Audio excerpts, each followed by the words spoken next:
তোরা তো এক ভিডিও তোমাদের কাছে নিয়ে চলে এলাম। তো দেখো আজকে পাখির 3 তারিখ প্রথম পরীক্ষা, ফার্স্ট টেস্ট পরীক্ষা শুরু হয়ে গেছে। তো সকাল থেকে তাড়াহুড়ো করে রান্নাবান্না করেছি, তো বেশি কিছু রান্না করলাম না।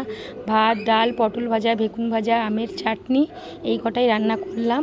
তা মেয়ের অফিসের ভাতও রেডি করে দিচ্ছি। তাই মেয়েদেরকে বললাম আজকে বেশি রান্না করতে পারিনি, কারণ 10টা থেকেই ক্লাস শুরু হয়ে যাবে, 10টা থেকে 12টা অবধি পরীক্ষা আছে, 12টায় ছুটি হয়ে যাবে, আবার আনতেও যেতে হবে। তাই এই রান্না করলাম। তো তাড়াতাড়ি করে মেয়েদের টিফিন ভরে দিয়ে পাখিকেও খেতে বসিয়ে দিচ্ছি। বললাম তাড়াতাড়ি করে খাও, তোমাকেও রেডি করে দিই। তো এইদিকে দেখো মেয়ের অফিসের ভাতটাও পুরো রেডি করে দিলাম। তো আমি চাটনিটাও ভরে দিলাম। তো আজকে ছোটো মেয়ের জ্বর বলে অফিসে যায়নি, তো বড়ো মেয়ের একারই খাবার রেডি হচ্ছে। তো বড়ো মেয়ে তো এখানে থাকে না, মামার ওখানেই থাকে, তাই ওর খাবারটা পাশের বাড়ির একটা মেয়ে বউকে দিয়ে পাঠিয়ে দেবো। তাই ওর খাবার রেডি করে ব্যাগে ভরে দিলাম। ততক্ষণ ওইদিকে পাখি খাচ্ছে। পাখির খাওয়া হতে হতে স্কুলের জামা কাপড় সব গুছিয়ে রেখে দিচ্ছি, যে খাওয়া হলেই ওকে পরিয়ে দেবো। ও এখন খেতে বসে, মানে এখন প্রায় 10 থেকে 15 মিনিট যা হোক করে খেয়ে উঠে ওকে রেডি করে দিলাম।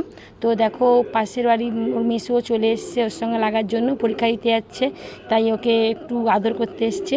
তো এইদিকে ওর মেসো এসে ওকে আদর করছে, একটু টুপি ফুপি ঠিক করে দিচ্ছে, চশমাটা পরিয়ে দিচ্ছে। এইদিকে আমার ছোটো মেয়ের জ্বর, গায়ে চাপা দিয়ে ঘুম পাড়িয়ে দিচ্ছি, বলুন তুমি ঘুমাও। তো একটা ওষুধ খাইয়ে দিলাম, ওর ঘুমাচ্ছে। তো দেখো এইদিকে পাখি আবার চলে গেছে ওর মেসোর বাড়ি, মেসো নিয়ে চলে গেছে।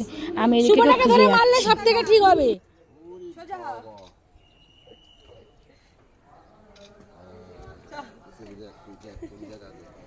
তুই আয় ঘরে, বিকেলে শুভ আজকে তো দিচ্ছি আমি, দাঁড়া।